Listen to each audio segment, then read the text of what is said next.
Conjugare, Centro Português de Apoio à Pesquisa Científica e à Cultura. Acreditamos que as ciências e as artes mudam o mundo.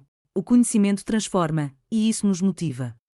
Oitavo ciclo ibero-americano de diálogos contemporâneos, com o tema História, Poder e Representações. Realização dias 19, 20 e 21 de maio de 2026. Olá, sou o professor Paulo Thiago Fontinelli Cardoso e estou aqui no oitavo ciclo ibero-americano de diálogos contemporâneos para apresentar o meu trabalho intitulado Entre Escola e Memórias, Contribuições do Ginásio Municipal à Educação em Piracuruca, Piauí, entre os anos de 1957 e 1975. Esse é um artigo, um trabalho oriundo da minha dissertação de mestrado em ensino de História e foi orientado pelo Dr. Pedro Pio Fontinelli Filho. O presente trabalho propõe refletir sobre as práticas educativas que emergem no interior de um contexto autoritário, analisando como o Ginásio Municipal de Piracuruca operou conscientemente ou não como espaço de reforço das diretrizes do Estado.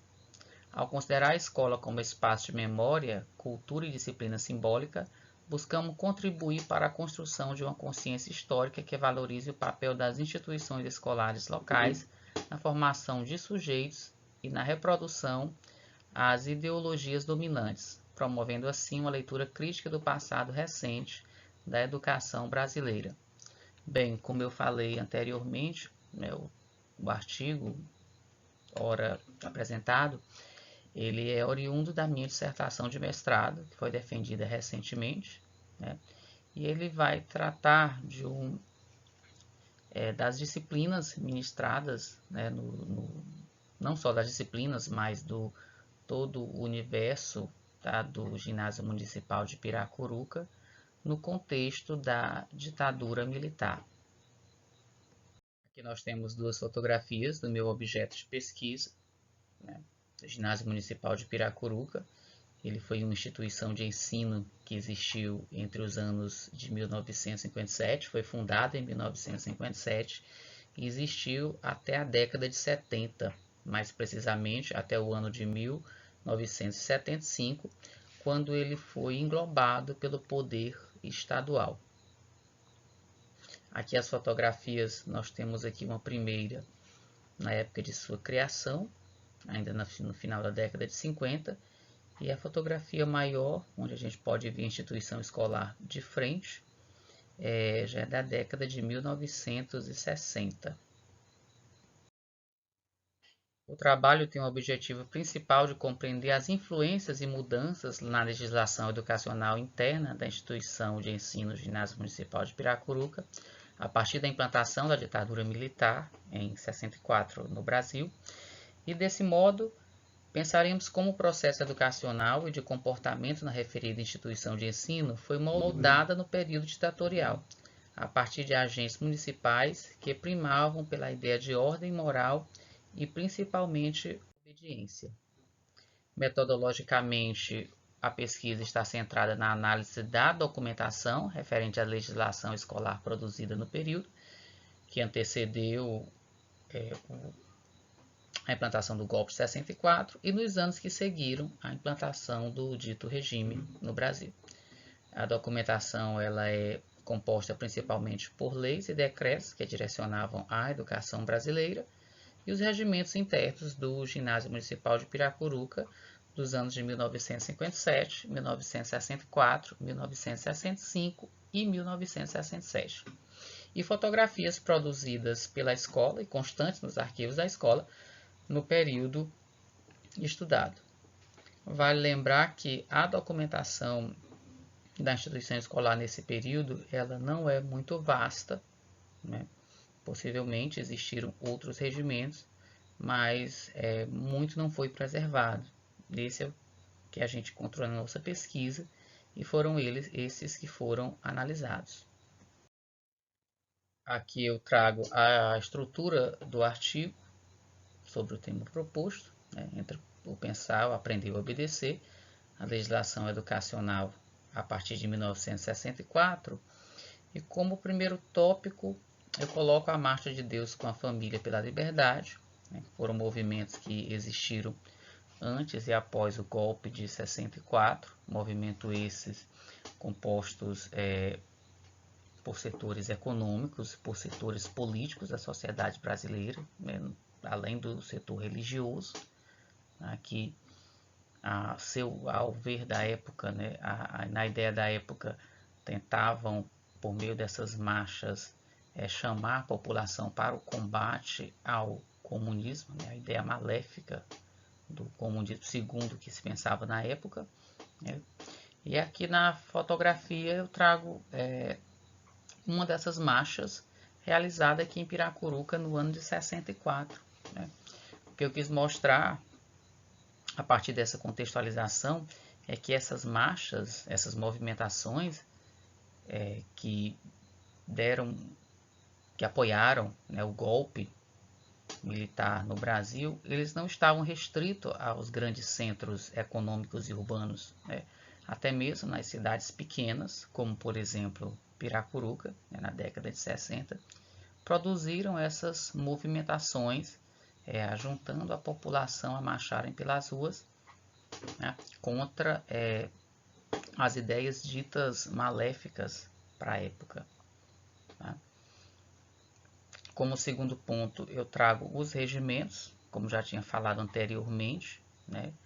O artigo ele vai tratar dessa questão das disciplinas, né? E do modo que se tentou moldar, né, a comunidade escolar a partir do movimento de 64. Né? São analisados 6 regimentos internos, o de 57, o da época da fundação do ginásio municipal, e os de 64, 65 e 67, né? A partir aí do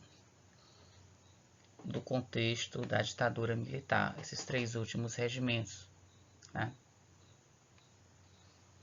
No outro tópico, né, eu trago as autoridades políticas e religiosas locais, como disse, estiveram diretamente ligadas a essa movimentação e do apoio, né, ao movimento militar, a implantação da ditadura civil-militar no Brasil, aqui em Piracuruca, na década de 60, né, em 64. Todas as autoridades políticas eram pró a implantação desse regime e também autoridades religiosas. Vale lembrar que essas mesmas autoridades políticas e religiosas estiveram diretamente ligadas à fundação do ginásio municipal de Piracuruca, né? No contexto de moral e obediência, né? Era o que se pregava na época e era o que se pregava também através das disciplinas, né? Através da escolha das disciplinas, através do que se vê dos regimentos internos no ginásio municipal de Piracuruca, tá? Nos seus artigos e incisos, né? Nessa época são escolhidas disciplinas como a USPB, como a moral e cívica, né? Que antes eram disciplinas, principalmente a moral e cívica, antes era disciplina considerada optativa, né, de escolha da escola, mas a escola sempre escolheu essas disciplinas, essas 2 disciplinas, né, o SPB, moral e cívica, nesse contexto de produção dessa moral e obediência com os alunos, né. No caso, para difundir os valores adquiridos na escola para a população, né, uma comunidade estudantil que também deveria se mostrar na rua, né, esses valores adquiridos na escola, tá? Principalmente através das festividades escolares, tá? Mais precisamente nos desfiles de 7 de setembro. No artigo eu trago algumas fotografias, né, dessas festividades, né, e a descrição desses eventos. Como considerações finais do trabalho, observamos que a discussão proposta pela pesquisa foi de muita relevância para entendermos os acontecimentos que proporcionaram um governo com características ditatoriais, né? E esses acontecimentos não ficam restritos apenas aos grandes centros urbanos no país, como eu já tinha falado anteriormente, marcados pelo seu grande contingente populacional e pela sua economia pulsante, baseada na indústria, mas aconteceram também em cidades pequenas, como Piracuruca, no norte do Piauí. A ação dos agentes locais, que possuíam grande influência sobre a sociedade local, foi relevante para a concretização desse intento. No caso de Piracuruca, permeada pelo coronelismo. Soma-se ainda a autoridade de políticos locais ligados à UDN, que estavam se revezando no governo municipal desde a década de 1950. E a pesquisa nos dá dimensão ainda sobre o papel da escola formal nesse período da história do Brasil. A função da escola era, antes de tudo, difundir e promover de forma profícua os valores do Estado. Aqui nós temos algumas das referências usadas para a produção do artigo.